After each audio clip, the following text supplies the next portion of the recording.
Hello, beautiful, shining, healthy souls. Welcome to the Reset to a Healthier You program. My name is Jostine, your companion and guide in this 60-day journey.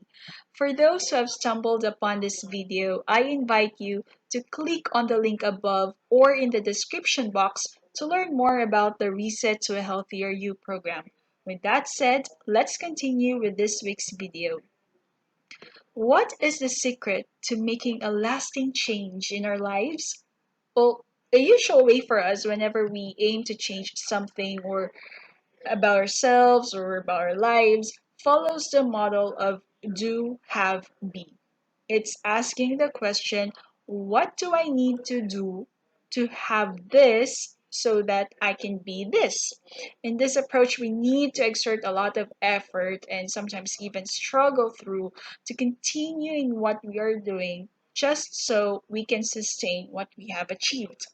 In the back of our minds, there may also be this fear and worry that if we stopped doing what we are doing, then we'll also lose what we have. If we lose this, then we won't be happy, healthy, secured, or successful anymore. Some people who are finding it difficult to start creating a lasting change follows this model. Have, do, be. It's asking the question, what do I need to have so that I can start doing this so that I can be this? In this approach, the path to success is conditional. Before we can start doing what we need to do, certain conditions must first be met. And most often than not, these conditions are external and seemingly outside of our control. Therefore, we cannot be the person that we want, or we cannot have that lasting change in our lives. Now, those who are able to create a lasting change follow a different model. Be, do, have. It's asking the questions, who do I need to be to access the outcomes I want? And in being this version of myself, how will I start showing up in my life? What would I start and stop doing?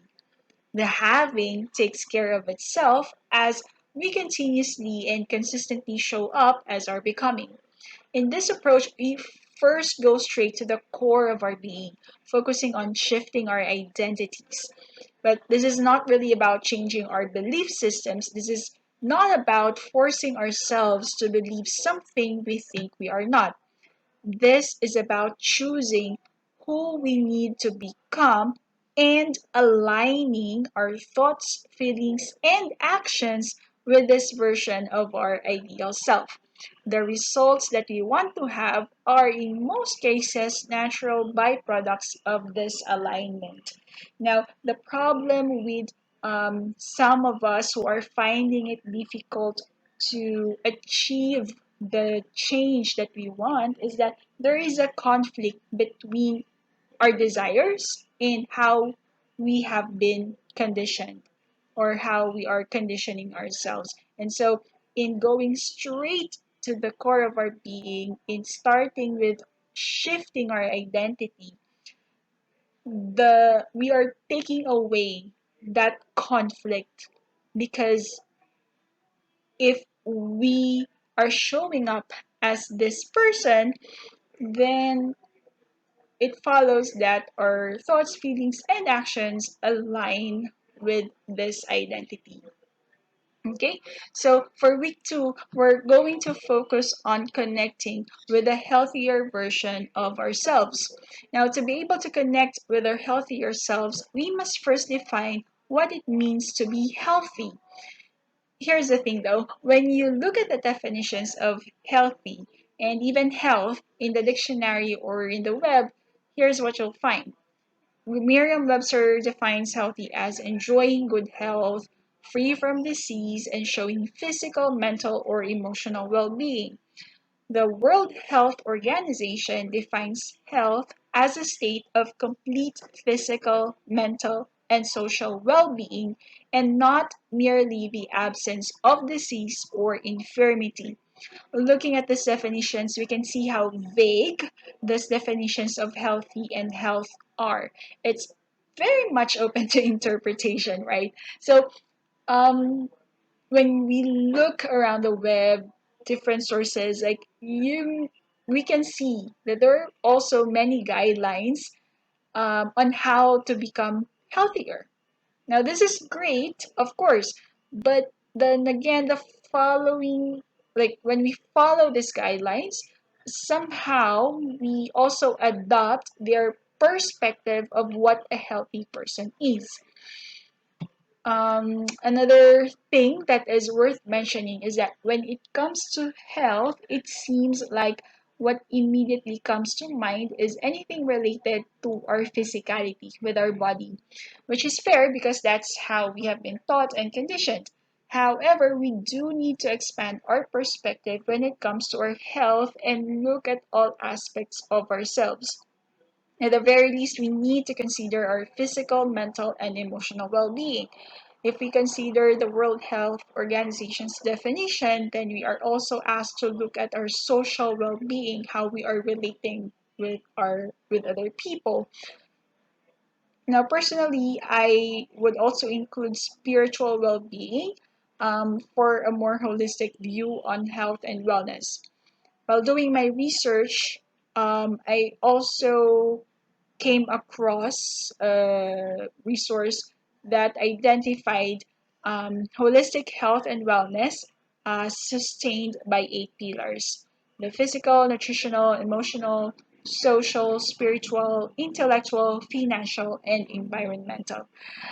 But let's not get ahead of ourselves, okay? So, what we need to keep in mind for now is that the path to health and wellness is unique and different for each individual. There is no one size fits all, and there is no such thing as a cookie cutter solution. Our approach to health and wellness must be personalized and holistic. For the purpose of this program, let's first start considering our physical, mental, emotional, and spiritual well being. Okay, so physical well being looks at our physical activity, quality of sleep, hygiene, healthy diet, posture, so anything that has to do with our body. Mental well being looks at our ability to process information and relate to our experiences. Emotional well being looks at our ability to manage and express the emotion that arises in us as we go through our experiences. And spiritual well being looks at how we navigate and personalize our journey based on our sense of purpose, meaning, and relationship with something bigger than ourselves. It doesn't really matter what your faith, belief, or religion is. Spirituality, I believe, ties together all the other aspects of ourselves. Now, looking at all these aspects, we can define what healthy means for us and craft the identity of the ideal, healthier version of ourselves. You could start asking, like, what do they think, feel, and do, and how are they showing up in their everyday lives? Shifting to a new identity requires us to consciously stretch ourselves outside our comfort zone, but we also don't want to stretch ourselves so much that shifting to a new identity becomes a struggle. So we do need to craft our new identities while we consider our unique biology, personality, environment, and even looking at where we are in our lives right now. I remember looking at your, like, for those who joined the program, some of the challenges that they encounter is that there has been a lifestyle change. And so what they are used to doing before are not applicable now, or they're finding it difficult to continue doing it now with the lifestyle change.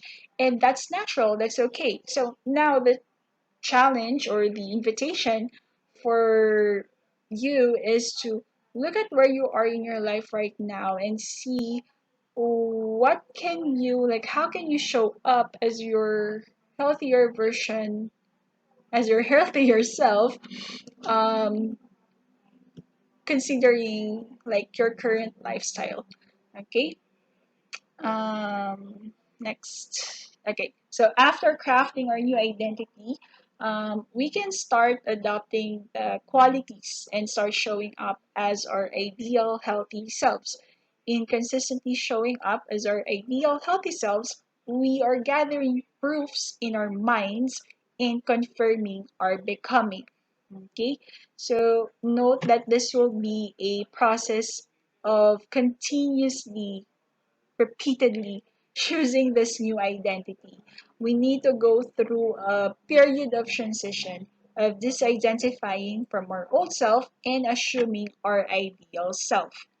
During this period of transition, it is crucial to be observers of our old self and bring our focus and attention back to our ideal self, meaning that as we go through this journey and as you are transitioning to becoming your healthier self, expect yourself to fail, expect yourself to miss a day, expect yourself to um, go back to old patterns. And that's okay, that's part of the process, that's natural. um, when we feel guilty and when we feel bad about going back to our old habits, we create resistance within us, and that makes this transition period longer. And for some people, this is where they get demotivated and they stop just trying altogether and just continue with their old patterns, going back to their old patterns.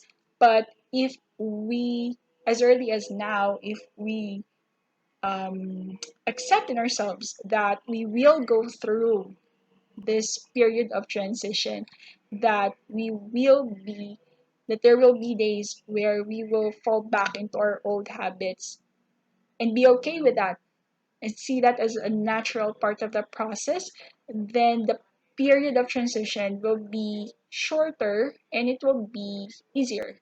Okay? And so when this happens, we just need to be the observers of our old self. We say, huh, okay, we take notice. Okay, that's okay. Now let's continue on choosing the healthier versions of ourselves. Okay. Whenever we fall back into the old pattern, whenever we notice and choose to create the new habit of our ideal self, then we are already breaking the pattern of our old selves and entering, shifting into this new identity. But again, this is going to be a process. This is not going to be an overnight thing. So we need to give ourselves lots of patience and love and compassion during this period of transition. Okay? So again, this is not about changing our beliefs. Okay, rather we are being asked to trust the process and trust our becoming. That even if we are not seeing results yet, we walk by faith that we are on the right track as long as we are showing up as our ideal self. The proof that we are collecting in our minds will help us to eventually believe that we are this ideal self. We are already this healthier version of ourselves. Okay, but first we need to, like, our minds need to confirm things for it to believe. That's why for some, like, affirmations don't really work because they are trying to change their beliefs, their thoughts, but there is no manifestation in the real world. So there's again that conflict between what we're thinking and how we are experiencing life. And so in this journey, we are focusing on really the alignment with the healthier version of ourselves. Okay, so again, transformation is happening within, and the manifestation into the external reality is going to happen as well. Okay. So for this week, the invitation is for you to connect with a healthier version of yourself by doing this small action step.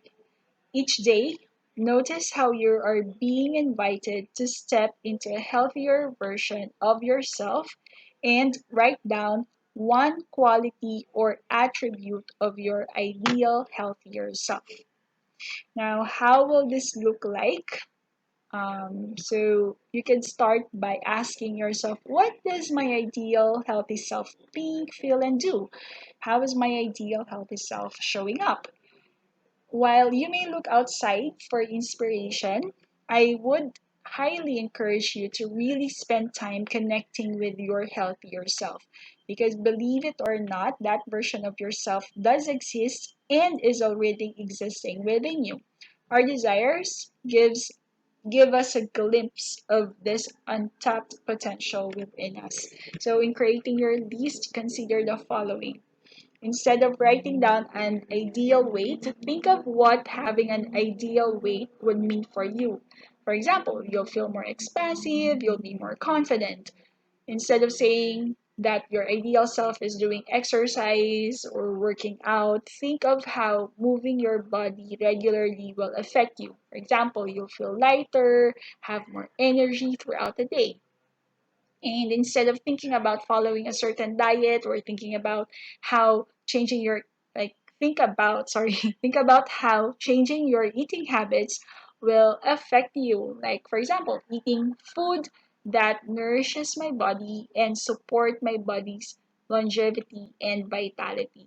So think of don't write down the measurable, observable metrics. Okay, so really think of qualities, attributes, and behaviors of your ideal healthy self.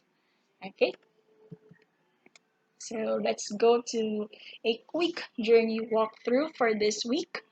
Um, So for this week, you do need to have something where you can record the qualities and behaviors of your ideal healthier self.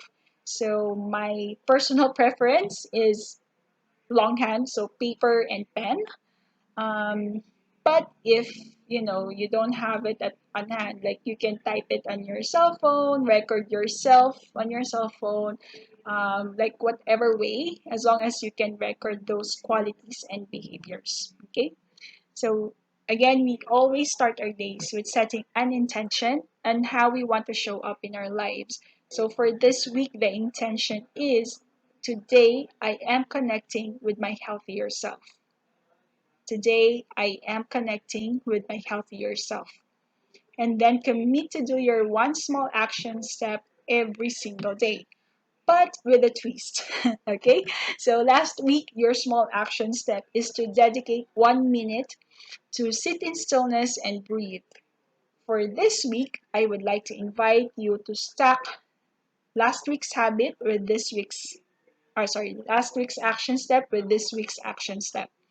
Okay, so at the start of your seating practice, ask yourself, how is my ideal healthy self showing up? What does my ideal healthy self think, feel, and do? And then after asking the question, don't immediately answer. Okay, so instead continue with sitting in stillness and breathe.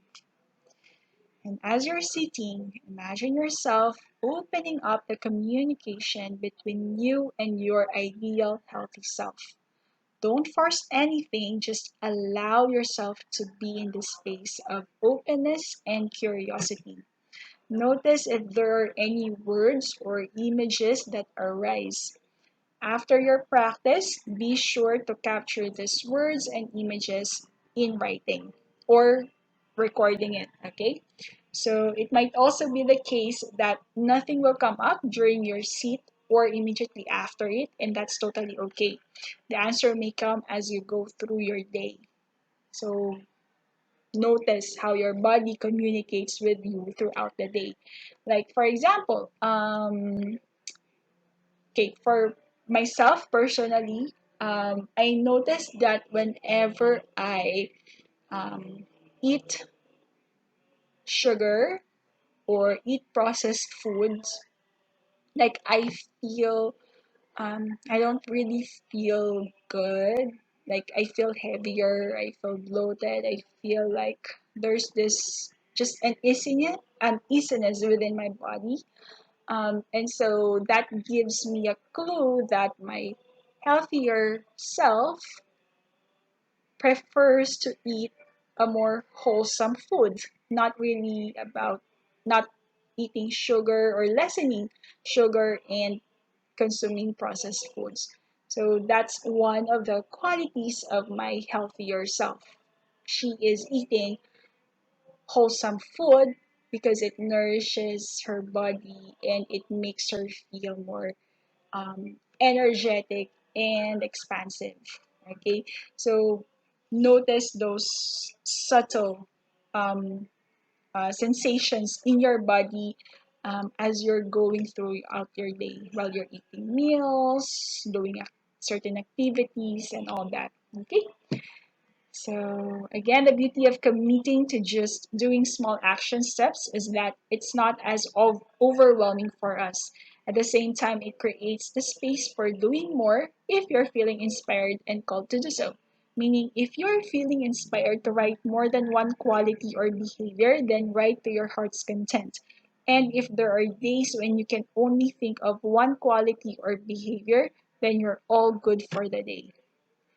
Now, for those who signed up to formally join the program, please expect an email next week on Sunday with a link to this week's accountability check-in form. And if you have not yet answered this Sunday's accountability check-in form, please spend some time today to answer it. Those who are able to complete all the weekly accountability check-ins will receive a digital certificate of completion to celebrate you for showing up in our 60-day journey and committing to a healthier you. Okay? Now, some loving reminders. Okay, so on setting intention and showing up. Again, to be more connected with your intentions and commitments, I invite you to write down the intention for the week and your action steps. Put it somewhere you can see every day as a reminder. And when you start your day with setting intention, I also invite you to speak the words out loud. So, putting this into practice, at the start of your day, stand in front of a mirror, place your hands on your heart center, and declare today's intention out loud. And again, this week's intention is today I am connecting with my healthier self. Okay. Next reminder on missing a day. If for some reason you do miss a day, that's totally okay. Again, this is not to be complacent or giving ourselves an excuse or a pass to be complacent. But what we do want is to practice self love and self compassion as part of our holistic wellness journey. So if you miss a day, acknowledge it and allow what arises. But remember to do so with your observer's hat. Suspend any judgment and allow any thoughts and feelings that may come up without attachment or resistance to these thoughts and feelings. As you give space to for this to be acknowledged without engaging, you also notice that these thoughts and feelings will naturally leave on their own. And if you're feeling bad for feeling bad about missing a day, acknowledge and accept and allow this feeling to be as it is. So, how do we put this into practice? Whenever you notice that you're being hard and overly critical of yourself, take a deep breath and hit pause. Tell yourself, so say your name, Justine. It's okay. You were not able to do this today, and I don't really feel good right now, but I'm going to give you this time to be in this space of not feeling good. I'm here, not going anywhere, and I love you no matter what. And then allow yourself to be in that space and be with whatever arises in you until it goes away. And noticing what arises. Um, So this is not really a requirement in the program, but I would like to encourage you to have a journal where you can write down anything that arises in you as you go through this journey. This will not only help you when you answer your weekly accountability check-in forms, But more importantly, this will help you be more connected with your whole self. You may have heard of the saying, experience is the best teacher, but this is only partially true. In actuality, experience is the best teacher only if we spend time reflecting on our experiences and receiving the gifts and lessons these experiences bring. So, how do we put this into practice? At the end of the day, I invite you to dedicate some time to reflect on how your day went. You don't need to write down every single thing that happened to you. You don't even need to write long. It could just be a single insight or realization, or maybe you have a question that you'd like to ponder on. There is no right or wrong way of doing this, just write as you're inspired to do so. And that's it for me today. Thank you so much for showing up, and I am super excited for what will unfold for you as we continue on this 60-day journey. I'll see you again next week. Until then, keep shining and enjoy resetting to a healthier you. Peace, love, and light.